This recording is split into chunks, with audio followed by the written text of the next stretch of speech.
Who doesn't love a good stereotype? We got them by race, age, clothing. Teenagers. They loiter. They're up to no good all the time with their crazy clothes, their piercings, and baggy shorts.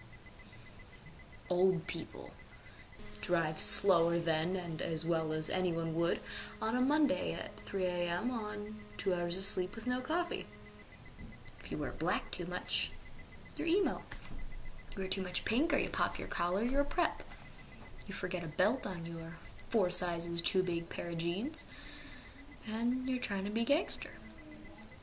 Let's see.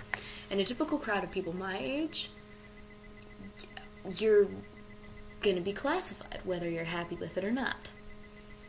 We got the preps, people who have fashion sense, who are always trying to look good, know that they look good, and enjoy displaying that they know they look good to everyone who crosses their path. And they know something about everyone that crosses their path.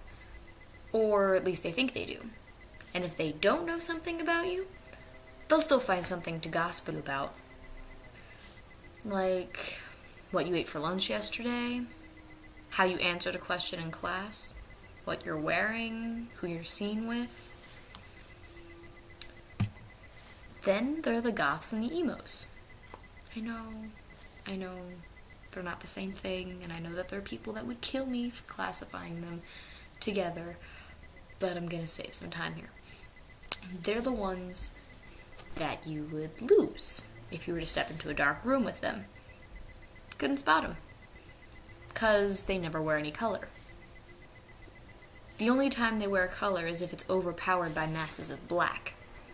A little blood red there, a little bit of royal purple, if it's surrounded by some evanescence, something or another, or Nightmare Before Christmas.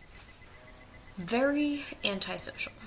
They'll be the ones that will go to a party and sit in a corner and stare. They'll stare at you with those eyes that have more eyeliner than any costume would ever require. And they just stare. They don't say anything to anybody, or if they do, they're talking about the darkness of their souls, how their hearts are bleeding, and how their lives are being torn apart at the seams, and that they are consumed by blackness. Yeah, and then you wonder why they even go to those things. If they're just going to talk about the darkness in their souls all day. Yeah. Then you got the jocks, who have the biggest egos on the face of the planet, and they enjoy displaying it to anyone that they speak to.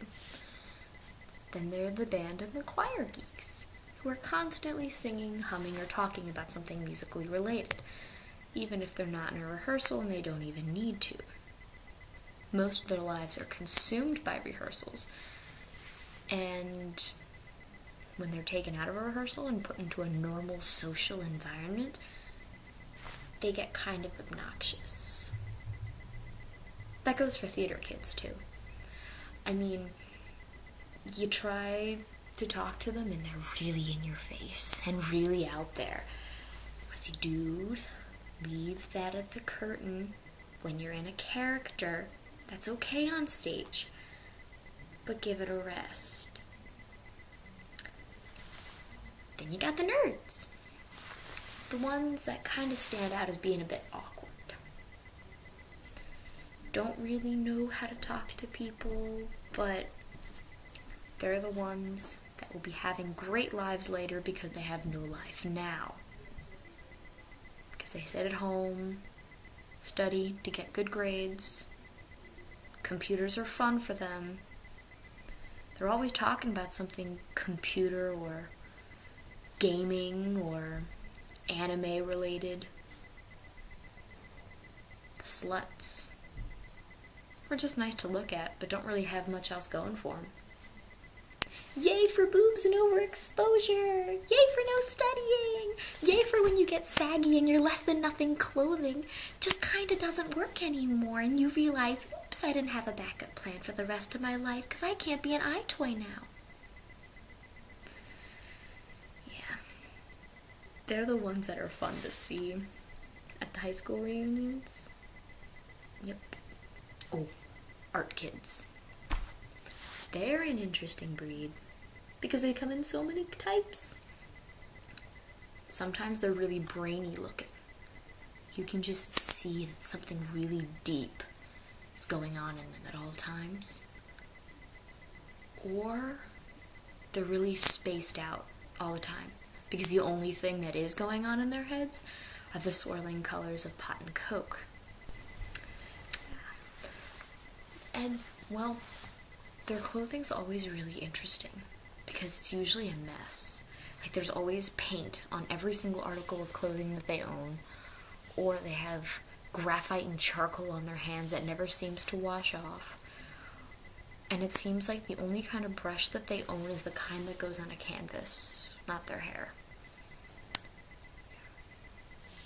And their outfits are usually always very interesting because they are their own works of art. And their clothing is kind of like their canvas.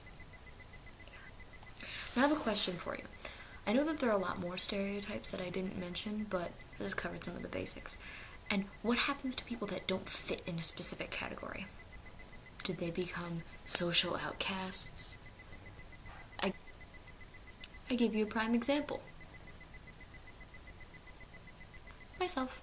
I swear, I'm different every single day. By school, I'm classified as an art kid, seeing as I'm going to art college. Do I look it? And my friends used to say I was emo because I could never take a compliment. I listened to a lot of Evanescence and wrote a lot of sad poems. And most of my wardrobe's black. See, look. I even got the whole, like, Hot Topic belt going on. And my toenails are black. And I still listen to Evanescence every now and again. But does that make me emo? And I also like to talk about a lot of stuff that's going on around me, if you couldn't already tell. But that doesn't mean I gossip. But I still talk a lot, and I like to look pretty every now and again. See? Manicure. And I do my hair nice sometimes. Does that mean I'm a prep? And guess what? I've done choir most of my life. I sing constantly, play piano, have fun being in a band, and I talk about music stuff a lot. And theater's fun too. Yep, been in a bunch of plays, and I love a good anime sometimes. Computers are fun. Yep, I pretty much always do my homework, and I guess that means I'm kind of a nerd. I'm a gamer. Love video games. It's even Link for Halloween. Had one of my friends follow me around as Navi. It's pretty awesome. Means I'm kind of a dork. I even went to Comic-Con not too long ago with some of my other art kid friends.